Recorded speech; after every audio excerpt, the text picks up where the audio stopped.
فأعوذ بالله من الشيطان الرجيم. بسم الله الرحمن الرحيم. قل لا أسألكم عليه أجرا إلا المودة في القربى.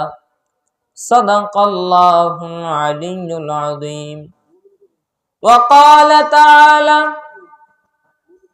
وقال رسول الله صلى الله عليه وسلم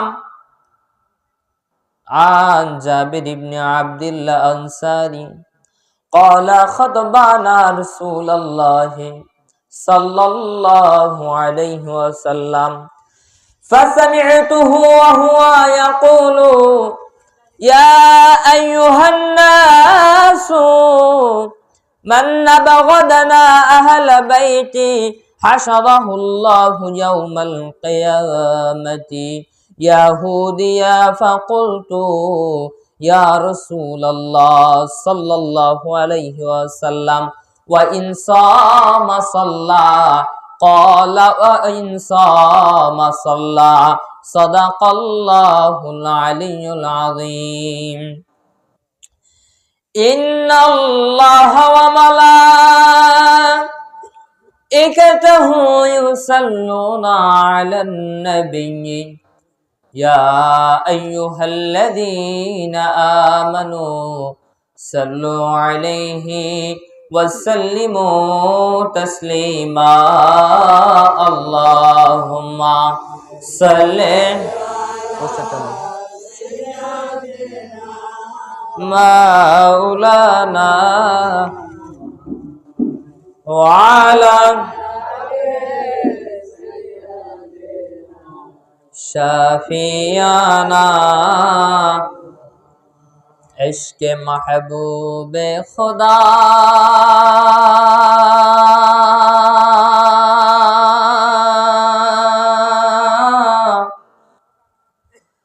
जिस दिल में हासिल नहीं, लाख मोमिन हो मगर ईमान में कामिल नहीं। अल्लाह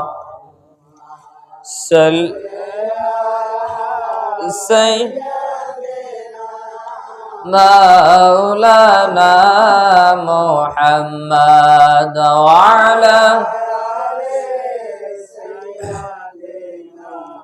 शफियाना।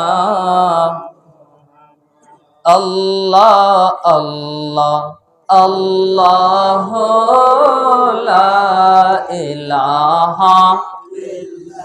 तो पढ़े न अल्लाह अल्लाह अल्लाह ला इलाहा। कौसारे दो मालिक अपनी नबीদের सरदार। कौसारे दो मालिक अपनी नबीদের सरदार। रोज हाशरे पिलाइबेन, रोज हाशरे पिलाइबेन हाउजे कौसार नबीजी। अल्लाह अल्लाह ला इलाहा।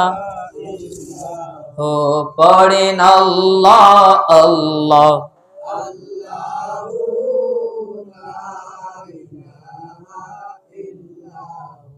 मक्का ছেড়ে দয়ার নবীজি মদিনাতে যান। মক্কা ছেড়ে দয়ার নবীজি মদিনাতে যান।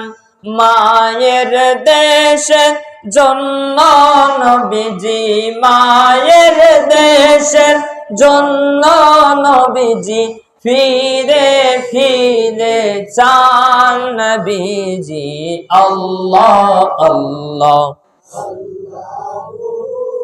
লা ইলাহা বলেন আল্লাহ আল্লাহ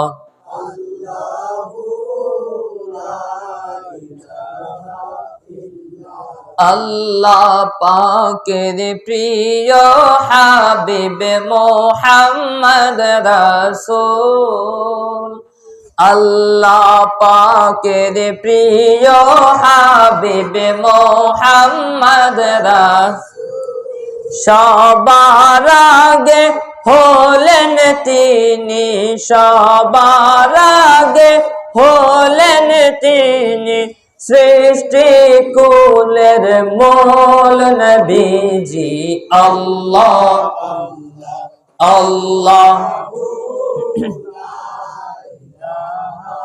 ইল্লাহু আল্লাহ আল্লাহ আল্লাহু লা ইলাহা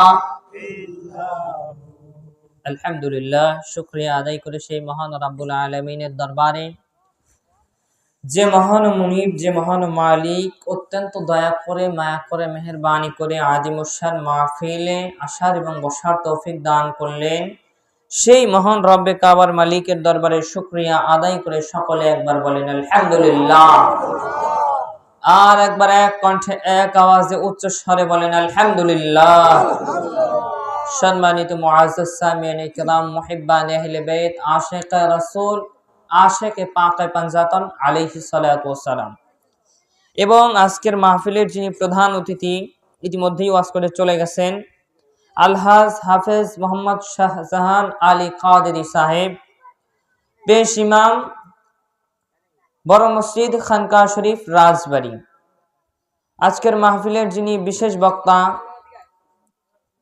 তিনিও ইতিমধ্যে ওয়াজ করেছেন মৌলানা গোলাম মোহাম্মদ গোলাম আজম সহকারী শিক্ষক ইংরেজি বেতুলিয়া কামিল মাদ্রাসা রাজবাড়ী এবং আজকের মাহফিলের যিনি সভাপতি আলহাজ মোহাম্মদ নায়েব আলী মন্ডল এবং সাধারণ সম্পাদক মোহাম্মদ মামুনুর রশিদ সাহেব এবং আপনার সামনে উপবিষ্ট দাড়িপাকা পিতৃ সমতুল্য বাবাজিরা এবং দাদার বয়সী মুরব্বীরা এবং স্নেহের যুবক ভাইয়েরা পর্দার অন্তরালে সম্মানিত মা ও বোনেরা আবারও আমার সালাম বিনিময় করছেন আসসালামু আলাইকুম ওয়া রাহমাতুল্লাহি। তো ভাইয়েরা আমার, আল্লাহ রাব্বুল আলামিন আমাদেরকে অতি গুণে গুণান্বিত করে এমন একটা মাহফিলে আসার সুযোগ করে দিয়েছেন। কেমন মাহফিল? আল্লাহর রসুল বলে যাচ্ছেন যে আমি তোমাদের মধ্যে দুইটি ভারী বস্তু রেখে যাচ্ছি। কয়টি? জোরে কোন? দুইটি। কি কি? একটি হচ্ছে কিতাব আল্লাহ, আল্লাহর কিতাব, এবং আহলে বাইত, আর একটা হচ্ছে রসুল পাকের আহলে বাইত। রসুল পাক বললেন যতক্ষণ পর্যন্ত তোমরা এই দুইটা জিনিস আঁকড়ে ধরবা তোমরা পথভ্রষ্ট হবা। তো এই দুইটা থেকে একটা যদি ছেড়ে দাও পথভ্রষ্ট হয়ে যাবা। কি হয়ে যাবা?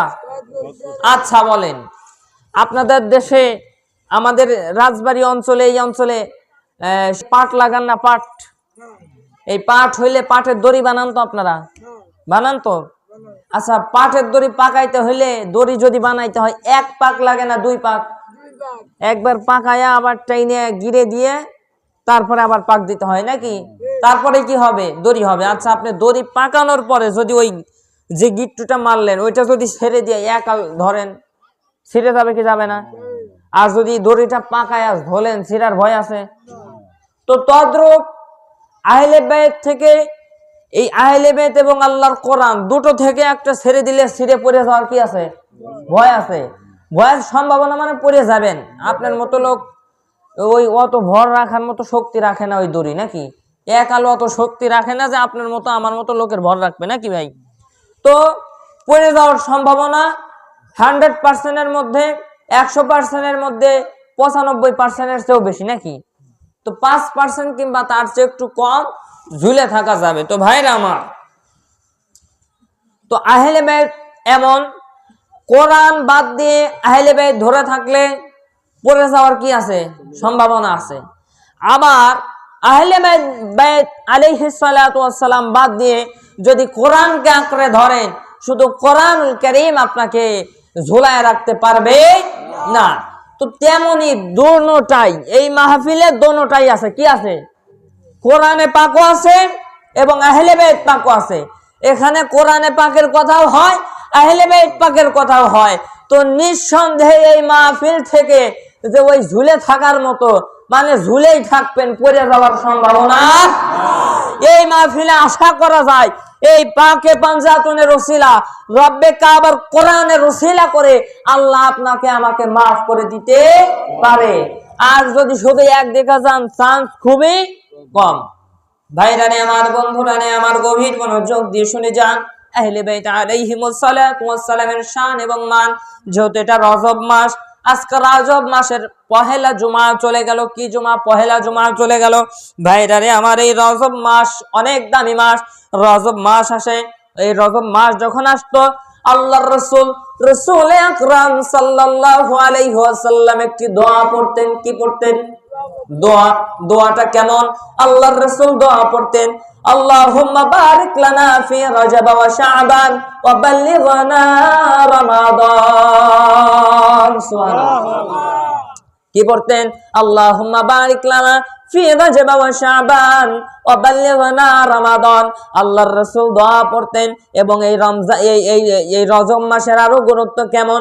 এই রজব মাসের 13ই রজবের মধ্যে মওলাই কায়নাত সাদুল্লাহিল গালিব শেরে খোদা হায়দারে কাররার মওলা আলী মুশকিল কোশা আলাইহিস সালাতু ওয়াস সালাম আল্লাহর ঘর বাইতুল্লাহর মধ্যে, আল্লাহর হুকুমে, আল্লাহর ঘর বাইতুল্লাহ খানায়ে কাবার মধ্যে আল্লাহর অর্ডারে 13ই রজব আগমন করে। তাহলে এই মাসের দাম আছে না নাই? অবশ্যই আছে। ভাইরা আমার, গভীর মনোযোগ দিয়ে শুনে যান। মাওলা আলী শেরে খোদা হায়দারে কাররার সাদুল্লাহিল গালিব, তিনি কে? আমাদের জামানার মধ্যে, আমাদের বর্তমান প্রেক্ষাপটে আমাদের কিছু ভাই তারাও ওয়াজ করে, তারাও দাঁড়িয়ে আছে, তারাও খুতবা পড়ে, তাদেরও অনেক দাওয়াত, তাদের প্যান্ডেলে এর চেয়ে আরো লোক বেশি। তারা শুধু বলে কি, তাদের শুধু কথা মওলা আলী সাহাবী। আমরা যদি তাদেরকে বলি যে মওলা, আরে আমাদের উপরে ফতোয়া শেষে নি কিসের মওলা? ভাই সাবধান হয়ে যান, সাবধান হয়ে যান, সাবধান হয়ে যান। সাবধান কেন হবেন? সাবধান কেন হবেন? কারণ এই মওলা উপাধি মওলা আলীকে আমরা দেই নাই। এই ফতোয়া যদি আমাকে দিতে আসেন আপনি, সর্বপ্রথম এই ফতোয়া দিতে হবে রসুলে পাককে, এই ফতোয়া দিতে হবে আল্লাহ পাককে। কারণ আল্লাহ পাক রসুলে পাককে শিখাইছেন। নবীকে যখন বিদায় হজের ভাষণ শেষ করে রসুলে পাক যাচ্ছিলেন, যাওয়ার সময় খুম নামক স্থান, গাদিরে খুম যাকে বলা হয়, এই গাদিরে খুমের মধ্যে আয়াত নাজিল করা হলো। আয়াত নাজিল করার পরে আল্লাহ রাব্বুল আলামিন ডাক দিয়ে বলতেছেন, হাবিব, ইয়া রাসূলুল্লাহ, ইয়া হাবিব আল্লাহ, নবী গো। মাই কেমন করে কে? ইয়া রাসূলুল্লাহ, ইয়া হাবিব আল্লাহ, নবী গো।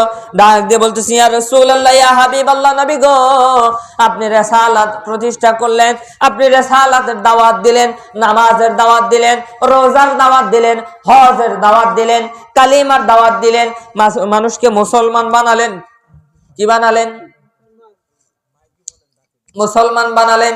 এই মুসলমান বানানোর পরও এই আপনি মানুষকে মুসলমান বানালেন।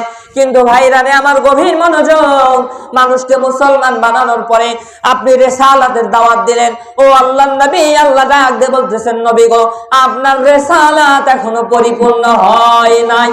কি হয় নাই? পরিপূর্ণ হয় নাই। এখন এই আয়াতে পাক যে মাওলা আলীর শানে কিভাবে বুঝবেন?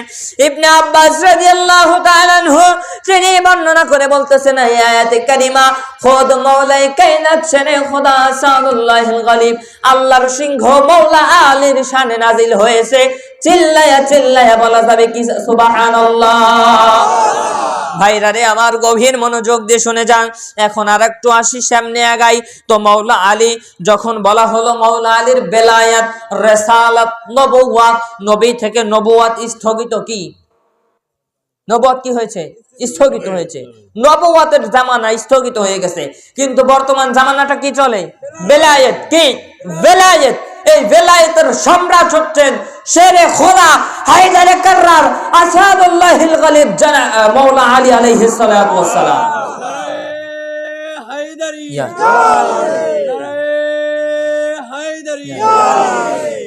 ভাইরা রে আমার, দেখেন তো মাওলা আলী হচ্ছে বেলায়েতের সম্রাট, আর নবুওয়াতের সম্রাট, রিসালাতের সম্রাট, সমস্ত নবীদের সম্রাট হচ্ছেন খোদ রাসূল পাক সাল্লাল্লাহু আলাইহি ওয়াসাল্লাম।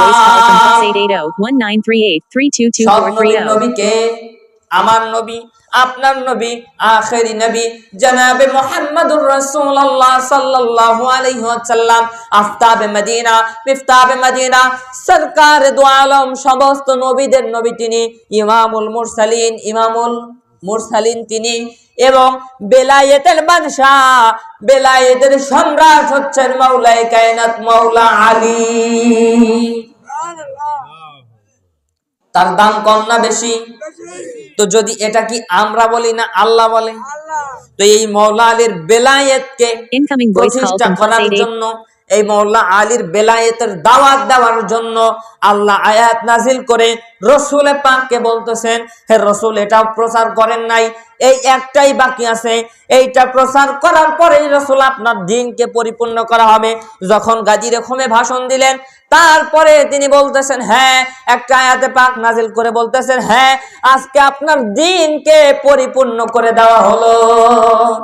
কি করে দেওয়া হলো? পরিপূর্ণ করে দেওয়া হলো।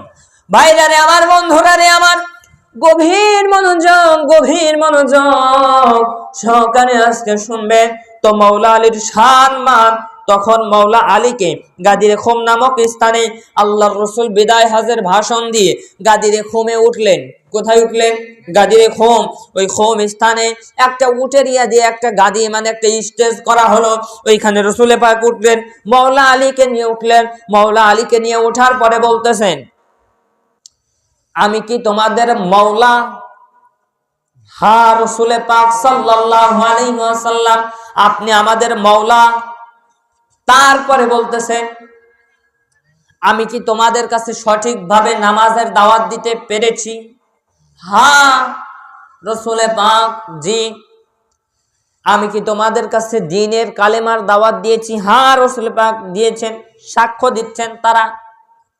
সাক্ষ্য দেওয়ার পরে রাসূল পাক বলতেছেন, তোমরা কি আমাকে মাওলা হিসেবে মানো? বলে, হ্যাঁ মানি। ভাইরা রে আমার, বন্ধুরা রে আমার, যখন বলল তোমরা আমাকে মাওলা হিসেবে যারা মানো, মাওলা আলীর হাতটা উঁচু করে ধরে বলতেছেন, মান কুনতুম মাওলাহু ফাহাযা আলাইহিম মাওলা। শুনে রাখো সাহাবীরা, আজ থেকে আমি যার মাওলা, আজ থেকে আলী তার মাওলা। আজ থেকে আমি যার মাওলা, আলী তার মাওলা, কোনো সন্দেহ নাই। তো মাওলা তো আমি বলি না, মাওলা বলে হচ্ছে নবী পাক বলায় শিক্ষা দেয়, ঠিক কিনা? আপনি যদি বলেন ফতোয়া আমার উপরে মারেন, ফতোয়া দিতে হবে আল্লাহর রাসূলের উপর, ঠিক কিনা? আমরা মাওলা বললে কয় আমরা বেদাতি, নাউযুবিল্লাহ কইতেন না। ওরা বেদাতি বোঝে না। কি বোঝে না? বেদাতি বোঝে না। ওরা যেটা রাসূল পাক করছে, মানে রাসূল পাকের জামানায় যেগুলো ছিল না, তারা যেগুলা করেন নাই, সেগুলা কি? বেদাত। তো বেদাত কয় প্রকার? দুই প্রকার। এক হচ্ছে বেদাতে সাইয়্যিআ, আর এক হচ্ছে বেদাতে হাসানা। কি? হাসানা। তো বেদাতি তো বোঝে না, রাসূল পাক শিখায়, রাসূল পাক করে, আর এরা কয় বেদাত। ফতোয়া। আহা মানুষ দ্বীনকে ধ্বংস করে দিচ্ছে আমরা। এই জন্য এই বর্তমান আখেরি জামানা সব আল্লাহ রাসূলের ভবিষ্যৎবাণী। এই জন্য ভাইরা আমার, ওয়াজ করলেই শুধু দাড়ি টুপি আর প্যান্ডেলে 1 লক্ষ লোক থাকলেই তারা বড় আলেম, তারা ইমানদার। মুমিন এবং মুনাফিক চেনার যন্ত্র, বাছাই করার উপায় হচ্ছে মাওলা আলী। কি? মাওলা আলী। আহলে বাইত যেমন আপনি দেখবেন মুহররম আসলে কিছু কিছু লোক ফতোয়া দিতে যায়, এমন সম্মান রসুলের পাকের আহলে বাইতের খাটো করে যেটা বলা যায় না, এমন ভাবে বলে। দেখবেন আমাদের কিছু কিছু ভাইরা মুহররম আসলে তারা শোক পালন করে, কি করে না? হ্যাঁ, এটা জায়েজ। এটা কি জায়েজ? নিঃসন্দেহে জায়েজ, এতে কোনো সন্দেহ নাই। কারণ আপনি দেখেন প্রতি বছর যদি আপনার আব্বা মারা যায়, প্রতি বছর দেখবেন বাড়িতে মিলাদ হয় কি হয় না? আপনাদের এদিকে হয় না? হয়তো বাড়ি এদিকে মিলাদ হয়, তো দেখবেন যে ওই লোকের যারা মেয়ে ছিল কিংবা ছেলে আছে, দেখবেন যে যখন মোনাজাত শেষ হয়ে গেছে, দেখবেন আর এক রুমের মধ্যে কান্নাকাটির আওয়াজ পাওয়া যায় কি যায় না? এখন কেন কান্না করে? খুশিতে না শোকে? কথা কয় না। খুশিতে না শোকে? শোকে। তো যদি শোকে কান্না করে, তো আপনার বাবার জন্য যদি আপনি শোক করেন, আপনার মায়ের জন্য যদি শোক করেন, আপনার দাদার জন্য যদি শোক করেন, আপনার সন্তানের জন্য আপনি শোক পালন করেন, তো যে এই দিনকে জিন্দা রাখলো, যিনি দিনের জন্য নিজের দৌহিত্র ইমামে আলী আসগর আলাইহিস সালাম, জাইনুল আবেদিন এবং জাইনাব, এইরকম ওনার কলিজার টুকরা আলী আকবর সহকারে তার নিজের সেল মোবারক দিনের জন্য, নারার উম্মতদেরকে বাঁচানোর জন্য, যিনি দুনিয়া থেকে তাজা রক্ত দিয়ে দিনকে জিন্দা করে গেলেন, আজকে তার শানে শোক করলে আপনাদের জ্বলে কি জ্বলে না? কেন? অনেকে আজ ওয়াজ করে যাব, কালকে দেখবেন চায়ের দোকানে বলবে অমুক একজনের দেখছিলাম এসে কয়া গেল, বলবে না? আচ্ছা, এটা কি আমার বাবার কথা বলতেছি, মায়ের কথা, আমার বংশের কথা? এটা তো নবীর আহলে বাইতের কথা বলতেছি। তো এতে বললে আমার লাভ কি? আমার লাভ যেটা, আমার সঠিক কথা বলতে হবে। আমাকে কি বলতে হবে? সঠিক বলতে হবে। কেন বলতে হবে? কারণ আপনার শাফাআত কারনেওয়ালা সব সময় মনে রাখবেন, ইবাদত করবেন, ইবাদত করতে হবে আল্লাহর খুশির জন্য, কোন বান্দার খুশির জন্য না, ঠিক কিনা? আপনার মতো আমাদের দেশে কিছু লোক আছে, দেখবেন যে যখন কোনো অনুষ্ঠান বাড়িতে লোকজন আইছে, পাঞ্জাবি এটা পরে টুপি এটা লাগায়, এ ভাই নামাজে যাবেন নাকি, চলেন। 8-10 দিন নামাজের খবর, দেখবেন যে জুমার নামাজে আগের কাতারে এসে দাঁড়াবি। কেন দাঁড়ায়? সারা সপ্তাহ নামাজ পড়ে না, জুমার কাতারে আগে দাঁড়ায় কেন? লোক সংখ্যা বেশি হয়, ওই সমস্ত লোক দেখতেছে সামনে দাঁড়াইছে, তাহলে মনে হয় অরিজিনালি, তাই না? আছে না আমাদের দেশে? আবার হেরাই দেখবেন যে মাওলা আলীর বিরুদ্ধে ফতোয়া দেয়। হেরাই কি করে? মাওলা আলীর বিরুদ্ধে ফতোয়া দেয়। আমি যেখানে ইমামতি করি আছে কিছু কিছু। তো ভাইরা আমার, আমি যেটাই যাচ্ছিলাম, যে আহলে বাইত আলাইহিমুস সালাতু ওয়াস সালাম, আহলে বাইত রাসূল পাকের আহলে বাইত, এদের শানে যারা নাফরমানি করবে, দুশমনি রাখবে, এদের সঙ্গে যারা দুশমনি রাখে, তাদের হাসর নাসর হবে ইহুদিদের সঙ্গে। কাদের সঙ্গে? আন জাবির ইবনে আব্দুল্লাহ আনসারী রাদিয়াল্লাহু তাআলা আনহু, হযরত জাবির ইবনে আব্দুল্লাহ আনসারী রাদিয়াল্লাহু তাআলা আনহু করে বলেন, কি ব্যাপার মাইক খালি এরকম জোরে গলে চিল্লাই কে?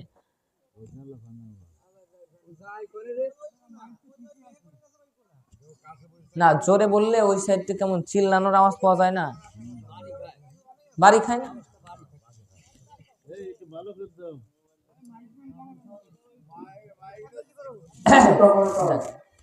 তো ভাই ওই দেখেন, দেখছেন একটা আওয়াজ হচ্ছে, তাই না? একটা আওয়াজ শোনা যায় আর কি, স্যার একটা আওয়াজ শোনা যায়। যাই হোক ভাইরারে আমার, দেখেন জাবির ইবনে আব্দুল্লাহ আনসারী রাদিয়াল্লাহু তাআলা আনহু থেকে বর্ণনা, ক্বালা খাতাবানা রাসূলুল্লাহ সাল্লাল্লাহু আলাইহি ওয়াসাল্লাম ফাসামি'তুহু ওয়া হুয়া ইয়াকুলু ইয়া আইয়ুহান নাসু মান আবগাদানা আহলা বাইতি হাশারাহুল্লাহু ইয়াওমাল কিয়ামাতি।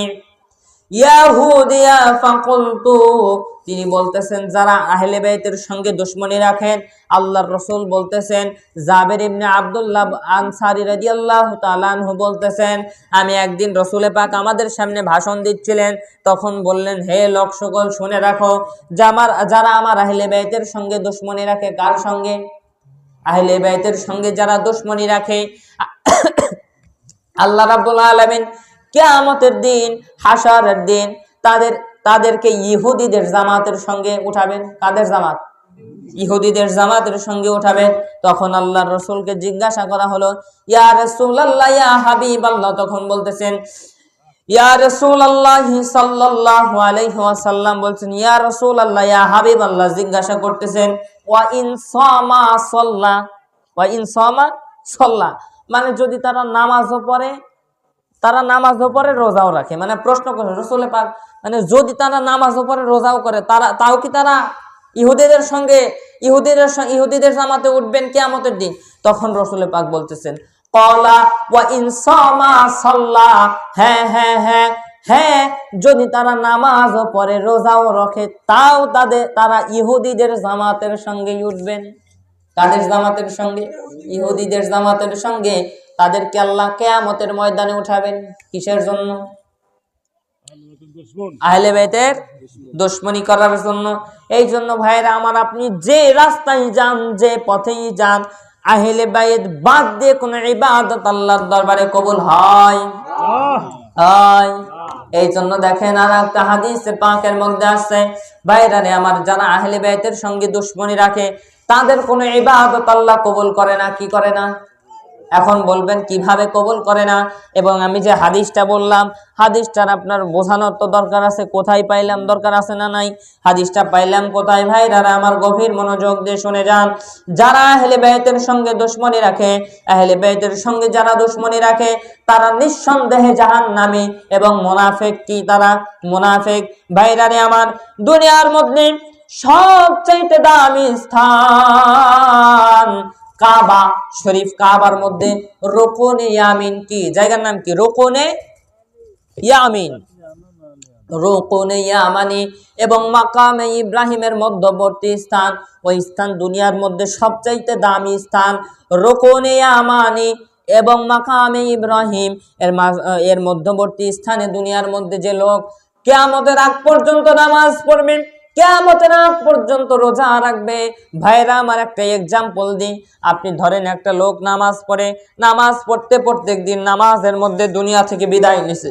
কিসের মধ্যে? নামাজের মধ্যে। এলাকার লোকজন আমরা স্বাভাবিক বলে থাকি, আহা মানুষটার কত ভাগ্য, নামাজের মধ্যে দুনিয়া থেকে আল্লাহ তাকে নিয়ে গেছে, বলি না? আহা কত ভাগ্য। আবার এমনও আছে, একটা লোক রোজা রাখছে, রমাদান মাসে ইফতার করে নাই, ইফতারের আগ মুহূর্তে আল্লাহ রাব্বুল আলামিনের ডাকে সাড়া দিয়ে দুনিয়া থেকে বিদায় নিয়ে চলে গেছে। রমাদান মাসে আছে না নাই? হয়। আমরা অনেক মানুষ এমন বলি, আহা তার কত সৌভাগ্য, কত সৌভাগ্য।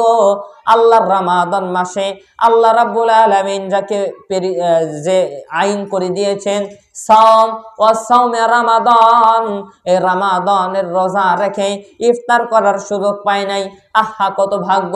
মনে হয় আল্লাহ তাকে জান্নাতে গিয়ে ইফতারি করাবেন। অনেকে বলি, কি বলি না? বলি। তো ভাইরা আমার, এখন আপনার আমার প্রেক্ষাপট এইটা, যদি তারপরে যদি দুনিয়ায় সবচেয়ে দামি জায়গা হয়, দুনিয়ায় কি হয়? সবচাইতে দামি জায়গা হয় রুকুনে ইয়ামানি এবং মাকামে ইব্রাহিমের মধ্যবর্তী স্থান। দুনিয়ার মধ্যে সবচাইতে দামি স্থান। রোজা রাখা অবস্থায়, নামাজরত অবস্থায় যদি সে ইন্তেকাল করেন, এবং তারপরে বলতেছেন যদি আল্লাহর সঙ্গে তার মোলাকাত হয়, কি হয়? আল্লাহর সঙ্গে যদি তার মোলাকাত হয়, মুহাম্মদ সাল্লাল্লাহু আলাইহি ওয়াসাল্লামের সাথে দুশমনী রাখত, সে দুশমনী রাখার কারণে সে জাহান্নামে প্রবেশ করবে। কোথায় প্রবেশ করবে? জাহান্নামে প্রবেশ করবে। হাকিম আল মুস্তাদরাকের মধ্যে 3 নম্বর খণ্ড 174 পৃষ্ঠা, হাদিস নম্বর 4775 নম্বর হাদিস। তারপরে আরেকটি কিতাব মুহিব্বে তাবারি খাজায়েরুল উকবা কিতাবের মধ্যে 51 নম্বর পৃষ্ঠার মধ্যে বর্ণনা করতেছেন। ভাইরা আমার, ফাসবি আল মারিফাতু ওয়াত তারিখের মধ্যে প্রথম খণ্ড 505 পৃষ্ঠার মধ্যে বর্ণনা করতেছেন। এবং আল্লামা হাকিম হাদিস শরীফে ইমাম মুসলিমের শর্ত অনুসারে সহিহ বলেছেন। সুবহানাল্লাহ কইতেন না? ইমাম মুসলিমের শর্ত অনুযায়ী হাদিসটি কি সহিহ, হাদিসটি সহিহ। তো দেখেন, আহলে বাইতের সঙ্গে দুশমনি রাখার কারণে দুনিয়ার সবচেয়ে দামি স্থান, সেই জায়গায় থেকে রোজা রাখা অবস্থায়, নামাজরত অবস্থায়, এবং সে যদি আল্লাহর সঙ্গে মোলাকাত করে, তারপরেও যদি ওই সময় ইন্তেকাল করে, তাও সে আহলে বাইতের সঙ্গে দুশমনি রাখার কারণে জাহান্নামে যাবে। কোথায় যাবে? জাহান্নামে যাবে। আমার কথা, যে বন্ধুত্ব করতে পারেন আর না পারেন, দুশমনি করা যাবে নাকি করবেন আপনারা? আমরা তো আহলে বাইত মানি তো, ইনশাআল্লাহ মানি সবাই। রসুলে পাকের মহব্বত আছে তো?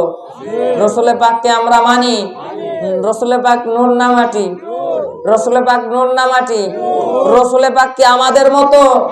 তিনি আমাদের মতো, তিনি শ্রেষ্ঠ নবী। কথা কন ঠিক কিনা? সমস্ত নবীদেরও নবী তিনি, ইমামুল মুরসালিন। যে নবী, তার শান মান আল্লাহ এত মর্যাদা দিয়েছেন যে নবীকে, রাসূল পাক সাল্লাল্লাহু আলাইহি ওয়াসাল্লাম দুনিয়ার মধ্যে হযরত নবী মুসা আলাইহিস সালাতু ওয়াস সালাম নাম শুনেছেন নবী, যে নবী রাগলে মাথার এই টুপির ভিতর দিয়ে চুলগুলা দাঁড়ায় যাইত। এবং হযরত মুসা আলাইহিস সালাতু ওয়াস সালাম যখন রাগান্বিত হতেন, উনার কেমন রাগ ছিল আর কেমন রাগ ছিল কথাটা বুঝেন। হযরত আজরাইল আলাইহিস সালাতু ওয়াস সালাম মৃত্যুর ফেরেশতা। কিসের ফেরেশতা? মৃত্যুর ফেরেশতা আজরাইল আলাইহিস সালাতু ওয়াস সালাম, তিনি আসেন, আল্লাহ রাব্বুল আলামিন পাঠাইছেন, যাও হযরত মুসা আলাইহিস সালাতু ওয়াস সালামের সময় হয়ে গেছে, যাও। হযরত আজরাইল আলাইহিস সালাতু ওয়াস সালাম ঢুকেছেন। ঢোকার পরে বলতেছেন, কি ব্যাপার, আপনি কে, তুমি কে? বলে, আমি মৃত্যুর ফেরেশতা আজরাইল। বলে, কি ব্যাপার? বলে, আপনার জান কবজ করতে আসছি। কি করতে আসছি? আপনাকে নিয়ে যেতে আসছি, আল্লাহ পাঠিয়েছে। তো মনে মনে ভাবে, কয়, আল্লাহ না আমারে কইছিল যে আমি আমার মৃত্যুর আগে আমাকে 10টা চিঠি দেবে। কি দেবে? 10টা চিঠি দেবে। আল্লাহ তো একটাও আমারে দেয় নাই। ও কি তাইলে মাথুম বাড়ি করিয়া খাই হয়েছে নাকি? কয়, এদিকে। কি কয়? এদিকে। হযরত আজরাইল আলাইহিস সালাতু ওয়াস সালাম মনের মধ্যে একটু ভয়, কি ব্যাপার, যেভাবে ডাকতেছে, যে রাগী। আস্তে আস্তে গেছে, যাওয়ার পরে এমন এক থাপড় মারছে আজরাইল আলাইহিস সালামকে, চোখটা এইরকম বের হয়ে আসছে। চোখটা ধরে নিয়ে আল্লাহর কাছে গেছে, আল্লাহ কার কাছে পাঠাইলেন গো মাবুদ? দেখেন থাপড়ায় চোখ খুলে ফেলাইছে। সুবহানাল্লাহ কবেন না? তাহলে নবীর পাওয়ার কম ছিল না বেশি ছিল? বেশি ছিল। তো ওই নবীকে জান্নাত থেকে একটি গরু পাঠিয়েছিলেন, এবং পাঠানোর পরে বলেছিলেন, ওই গরুর উপরে হাত দাও, হাতের নিচে যতগুলো পশম হবে, সমস্ত পশমের বিনিময়ে, এক একটা পশমের বিনিময়ে 1 বছর করে হায়াত দেওয়া হবে। ভাইয়েরা রে আমার, যখন বলা হলো এরপরেও কি আমাকে মরতে হবে? বলে, হ্যাঁ, এরপরেও তোমাকে মরতে হবে। তখন বলে, খামাখা এত বাড়ায় লাভ কি, এখনই তাহলে যাই। তো ভাইয়েরা আমার, সেই মুসা আলাইহিস সালাতু ওয়াস সালাম এত দামি নবী ছিল, সেই নবী আল্লাহর সঙ্গে তর্ক করতেন, আল্লাহকে দেখতে চেয়েছিলেন। আল্লাহকে বলতেছেন, রব্বে কাবার মালিক, আমি আপনাকে দেখতে চাই। কি চাই? দেখতে চাই। আল্লাহ রাব্বুল আলামিন বলতেছেন, মুসা রে, আমি রব, আমাকে দেখে তুমি সহ্য করতে পারবা না। ও মুসা, তুমি আমাকে দেখতে পারবা না?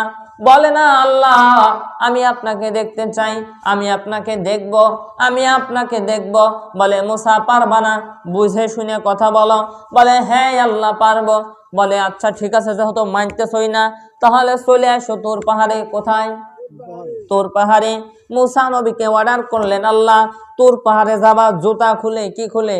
জুতা খুলে যাবা। তখন হযরতে মূসা আলাইহিস সালাতু ওয়াস সালাম যায়, আবার বলে আল্লাহ ও মূসা বুঝে শুনে আইসো, কিন্তু বলে হ্যাঁ আল্লাহ বুঝে শুনে আসছি, আপনি বলেন আমি আপনাকে দেখেই ছাড়বো। যখন হযরতে মূসা চলে গেলেন, মূসা চলে যাওয়ার পরে কাঁধ থেকে কেরাওয়ানার কাতিবিনকে সরিয়ে দিলেন এবং ওই এরিয়ার মধ্যে তুর পাহাড়ের এরিয়ার মধ্যে যত পশু পাখি যা কিছু ছিল সব সরিয়ে দিলেন। হযরতে জিবরিল আমিন বললেন রাব্বুল আলামিন হযরত মূসা আলাইহিস সালামের সঙ্গে আমও তো আপনাকে দেখি নাই, আমও দেখি আল্লাহ। আল্লাহ রাব্বুল আলামিন বলতেছেন না না না, তুমিও চলে যাও, তুমিও চলে যাও। জিবরিল আমিনও চলে গেলেন, শুধু আল্লাহ আর মূসা আলাইহিস সালাতু ওয়াস সালাম। কিতাবের মধ্যে এসেছে যে একটা সুইয়ের যতটুকু ছিদ্র থাকে ততটুকু, আবার কোন কোন কিতাব বলেছে তার চেয়েও কম। ছোট্ট সোনামুখী সুই চিনেননি, খেতা সেলাই করেন, তার যে একটি ফুটো আছে, কেউ কেউ বলতেছে অতটুকু, আবার কেউ কেউ বলতেছে তার চেয়ে কম। আল্লাহর আরশের পর্দা সরানো হয়েছিল, আর ওই নূরের মধ্যে, ওই আল্লাহর নূরে হযরতে মূসা আলাইহিস সালাতু ওয়াস সালাম বেহুশ হয়ে গেছে, তোর পাহাড় পরে তামা তামা হয়ে গেছে। হযরতে মূসা আলাইহিস সালাতু ওয়াস সালাম তোর পাহাড়ের উপর একদম বেহুশ হয়ে পড়ে গেলেন। জোরে কন্যা সুবহানাল্লাহ। আল্লাহর নূরে মূসা আলাইহিস সালাতু ওয়াস সালাম তোর পাহাড়ের মধ্যে বেহুশ হয়ে যান, তোর পাহাড় পড়ে যান, তোর পাহাড়ের এরিয়া গুলো পড়ে যান আল্লাহর নূরের পাওয়ারে। আর সেই আল্লাহ রাব্বুল আলামিনকে দেখার জন্য হযরতে মূসা আল্লাহর সঙ্গে তর্ক করেছেন, দেখতে পারেন নাই। আর আমার নবীকে আল্লাহ দাওয়াত দিয়ে নেন, নবী গো আসেন না, নবী আসেন না গো নবী। আমার নবীকে আল্লাহ দাওয়াত দেয়। হযরত জিবরিল আমিন উম্মে হানির ঘরে রাসূল পাক ঘুমিয়ে আছেন। হযরত জিবরিল আমিন আসলেন, দেখেন কত দামি নবী। আমার মেন টপিকস থাকবে আহলে বাইত, কিন্তু নবীর শান তো একটু বোঝার দরকার আছে নাকি, আছে না নাই? কারণ নবী কি আমাদের মতো নবী? আমার কিছু কিছু ভাইরা কিছু কিছু মাওলানার ওয়াজ শুনে বলে আমাদের নবী নাকি আমাদের মতোই, জোরে জোরে কন্যা আউযুবিল্লাহ। কারণ নবীর সমতুল্য কোনো নবীও নাই, আছে নাকি? নবীর সমতুল্য কোনো নবীও না। আপনি আর আমি তো দূরের কথা, আপনার আমি কি দূরের কথা। ভাইরারে আমার গভীর মনোযোগ দিয়ে শোনেন, রাসূল পাককে দাওয়াত দিলেন। ওই দেখেন মূসা আলাইহিস সালামকে বলেছে জুতা খুলে যাবা। হযরতে মুহাম্মদুর রাসূলুল্লাহ সাল্লাল্লাহু আলাইহি ওয়াসাল্লাম তিনি উম্মে হানির ঘরের মধ্যে ঘুমরত অবস্থায় আছেন। ঘুমের মধ্যে হযরত জিবরিল আমিন আসলেন, আসার পরে দেখতেছেন আমার নবী ঘুমে। আমার নবী ঘুমে, আমার নবীকে কিভাবে ডাক দিব? নবী যদি জেগে যায়, নবীর যদি ঘুমের মধ্যে ডিস্টার্ব হয়, তাহলে কি করব? ডাকলে যদি নবী ডিস্টার্ব হয় কিংবা বিরক্ত বোধ করে, কি করা যায়? কি করা যায়? আল্লাহ বলে জিবরাইল, ও জিবরাইল রে, তোর জিহ্বাটাই আমার নবীজির পাক কদমের মধ্যে লাগায়া দে।